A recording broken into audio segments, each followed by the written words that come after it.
my channel. Click on this video, you know that I'm about to give you a breakdown of my recent trip to the Dominican Republic, DR, and in particular Santo Domingo. I'm also going to speak a little bit on Punta Cana. If you're looking to travel, especially solo, and also especially if you're traveling from Jamaica to the Dominican Republic. Guys, remember to like, comment, and of course subscribe. But without further ado, make a go down into the video.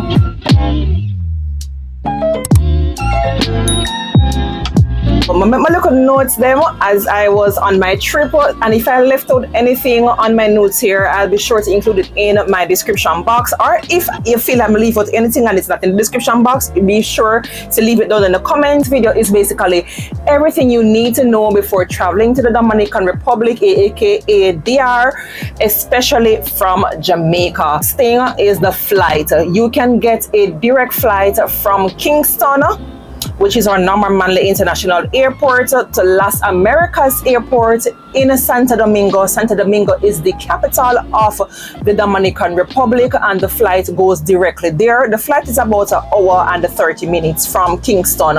I'm not sure in particular if there's any flights from Montego Bay, but I can do my due diligence and check, and I'll definitely leave that in the description box. Of the flight that Arajet offers, which is I think it's economy or basic economy, and premium economy, and I believe business class. I traveled premium economy, which includes one checked bag and one personal item.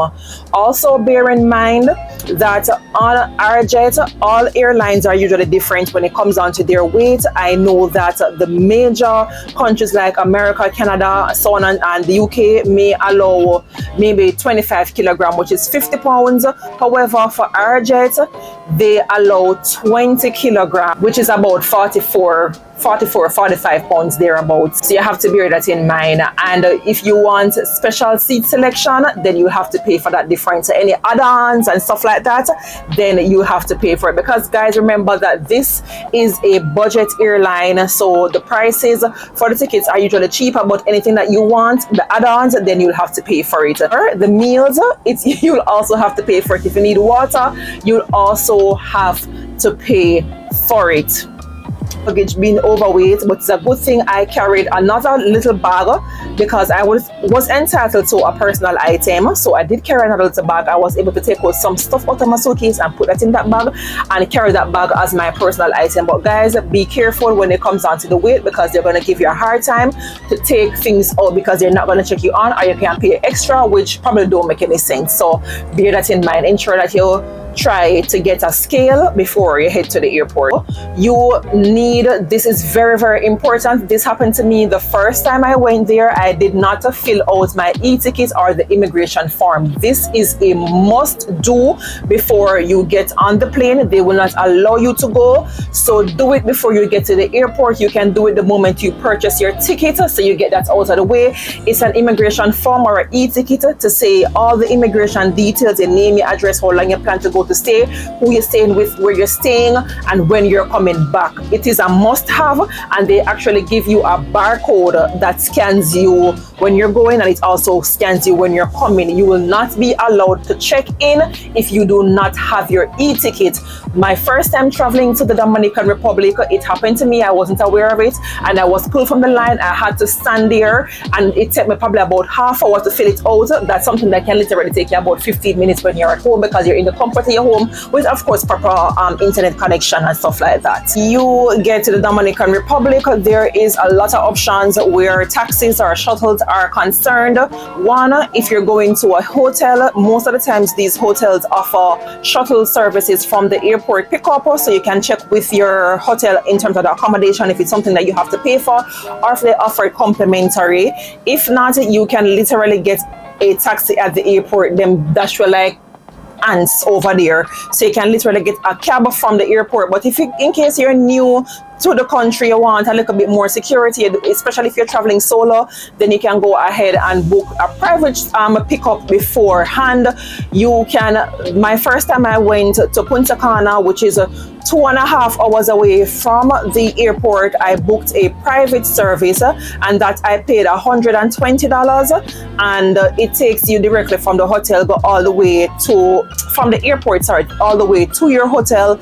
But you can do like the airport shuttle. However, bear in mind that other persons will be on this transportation as you are, and they will stop at the various hotels before getting to yours. So try bear that in mind. So sometimes what is supposed to be like a 2-hour drive ended up being a 3-hour drive because they have to stop along the way to drop off other person. I did pay for a private shuttle my first time going to Punta Cana to eliminate that, and I went in the night, so I didn't want to deal with the stopping business, so I did pay for the convenience. So Uber is also an option. So if you're comfortable using Uber, you can literally just, when you reach, I'm going to speak now about the Wi-Fi. You can literally reach, connect to the Wi-Fi, and just go ahead and book a Uber. Where I stayed in Santo Domingo, I stayed at the Crowne Plaza Hotel, which is about 30 or 40 minutes drive away from the airport, and it cost me $30 one way. So it's $60 both ways. That was with my private shuttle. But when I did go onto Uber and put in the price to compare the prices, it was the same amount of money. So fair enough to say it is $30 from the airport into Santo Domingo. Relating to Punta Cana, which is 2 hours away, Rivera area, those areas are like the tourist destinations. So for example, when you come to Jamaica, you have Kingston, which is the capital, and then you have Montego Bay or Ocho Rios, which is like the tourist destination. So you have to land in Kingston and you charter something for go to Montego Bay, which is a tourist area. So I did stay in the capital this time around. If you want to do the regular bus, meaning that they're regular public transportation, it is relatively cheap from Santo Domingo to Punta Cana, which is about $8. But bear in mind too, the commute is going to be longer because it's a public transportation, so it has to stop, make various stops along the way. I did not take any of those, but I hear that it's very comfortable. It's a comfortable drive. I hear that it is in comparison to Knutsford Express. So I hear it's the same thing. It's just that it will be a longer commute to get to your destination. We're moving into the currency. So in the Dominican Republic, they spend their main currency is the Dominican pesos, or they actually use US dollars, but the main currency is the Dominican pesos. They have their own money. So it is very important to understand the exchange rate, to understand what things generally cost, because listen, if you think that Jamaicans are hustler, God, Dominican Republic, listen, they will hustle the hell out of you. So you need to have an idea as to how much things cost. Case in point, I wanted to go out on my first night for dinner. I did not use Uber. I used a private transportation to my airport. So I said, all right, then maybe if I get a designated driver, it can make my commute a little bit easier. So I went into the hotel lobby and I asked them to get me a private taxi to take me about 15 minutes away from the hotel to dinner. This private taxi is going to tell me that cost is going to be $15. Bear in mind, when I put in the same location from my hotel via Uber, it was about $3 or $4 tops. So of course, a girl went with the Uber because that could have carried me like 3 days straight. So you have to be extremely careful that you're not overpriced. So I did go with Uber, and it was a relatively safe and comfortable ride, and they're very reliable. Bear in mind that even though Ubers are very reliable and they are very cost efficient, on the weekends they do get a little bit more expensive because a lot of people are up and down. So I realized that what used to cost me like $4 during the week was costing me like $6, $7 on the weekend, and stuff like that. And that is still fair enough. Next up, I'm going to move on to my accommodation. As I mentioned before, my first trip to the Dominican Republic, I stayed in Punta Cana, which is like the tourist area, and I did stay at one of the Rio, which is an all-inclusive hotel. I did enjoy my experience. I did feel safe, being it was my very first time in that country. The only drawback with staying at a resort is that you don't get the experience of the Dominican food. You don't get the authentic Dominican food. So because of that, I was not able to eat properly.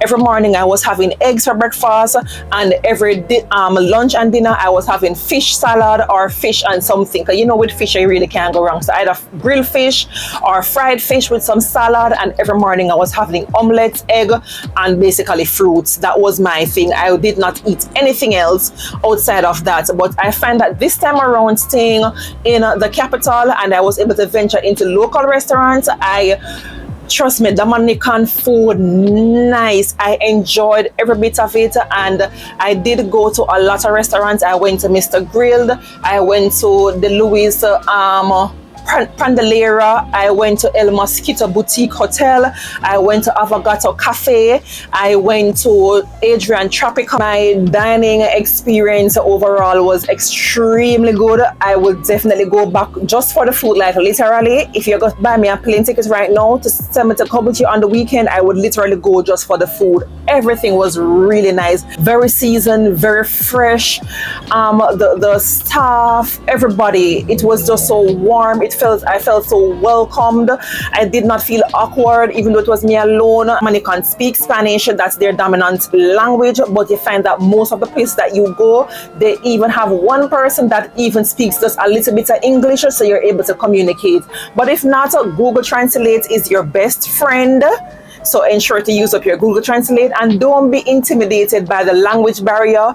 I did not even feel like I was in a Spanish country, because listen, tell me why I had a full-on conversation with this man in Spanish and I don't speak Spanish. All thing I know is hola, buenos dias, me llamo Jody, adios.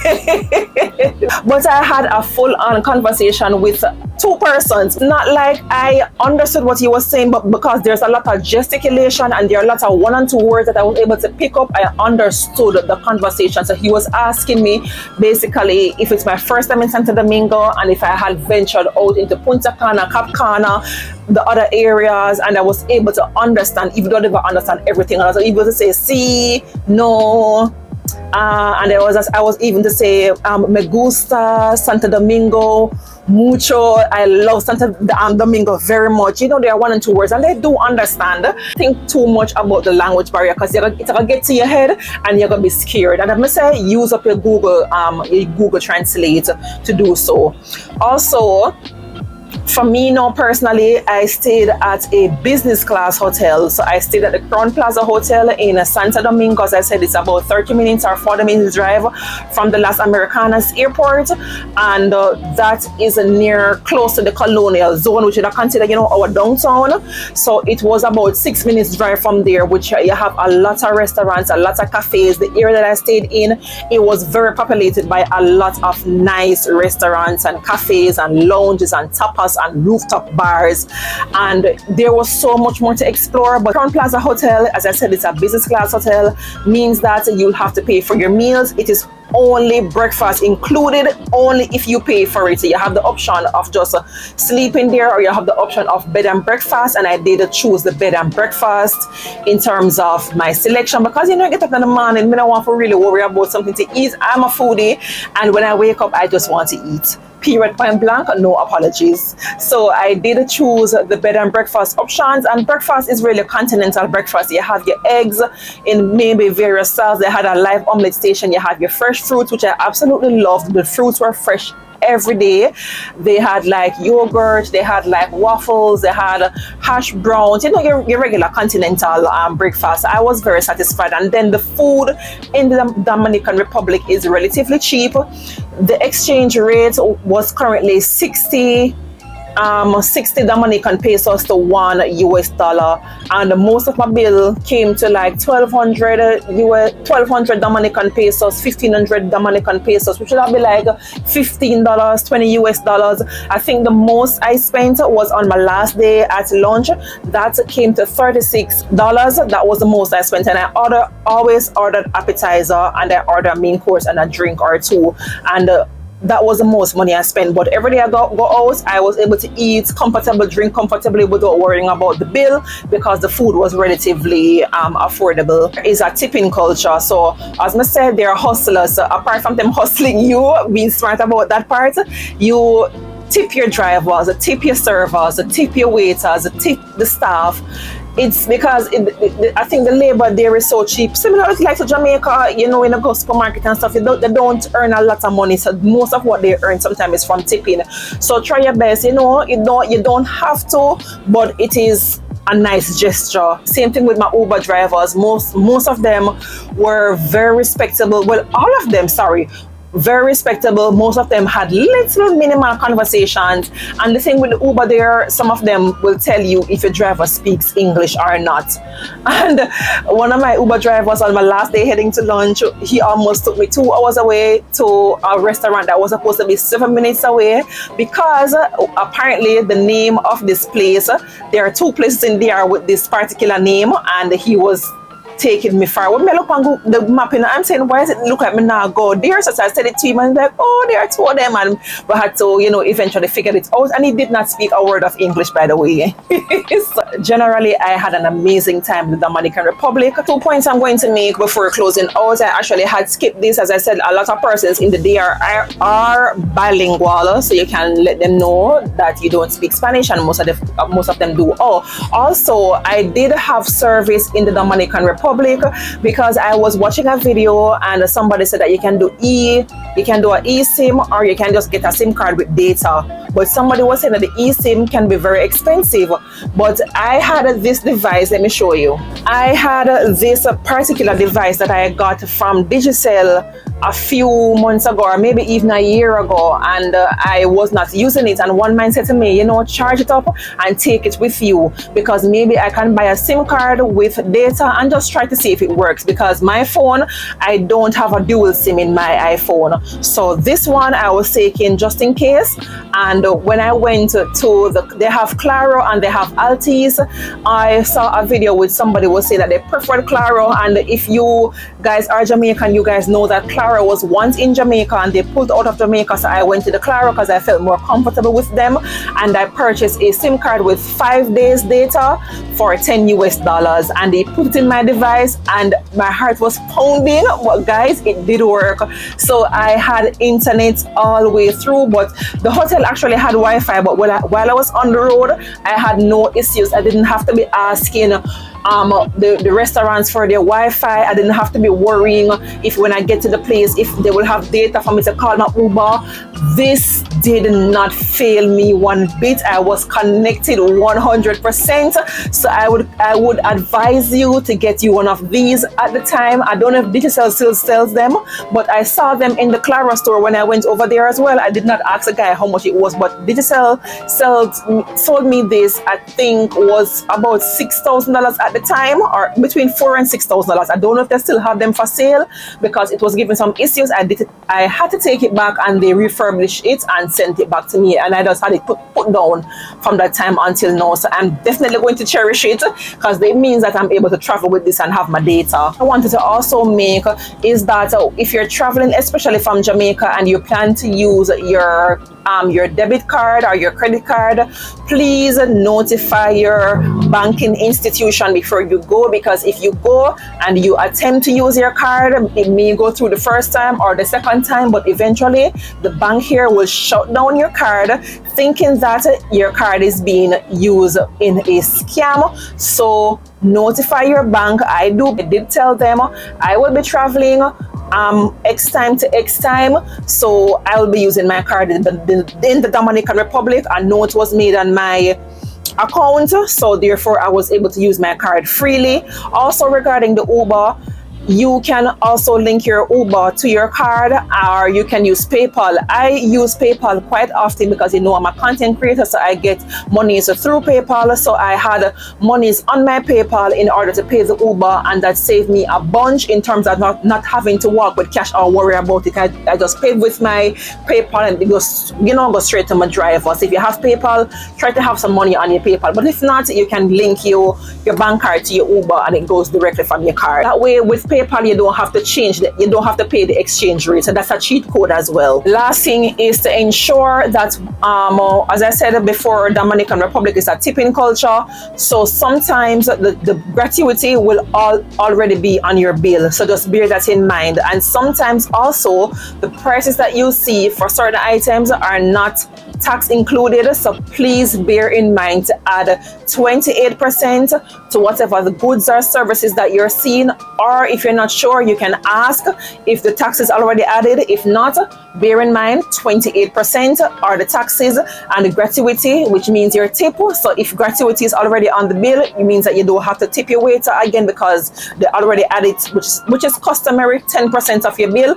But if not, you can go ahead and tip the waiter at least, 10% of the bill. I think I covered everything, and if you have any further questions, please drop it down in the comment section. I'll be more than happy to answer your question. I hope you found this video helpful. This was my personal experience traveling to Dominican Republic, in particular Santo Domingo, from Jamaica as a solo trip. So remember to like, comment, and of course subscribe.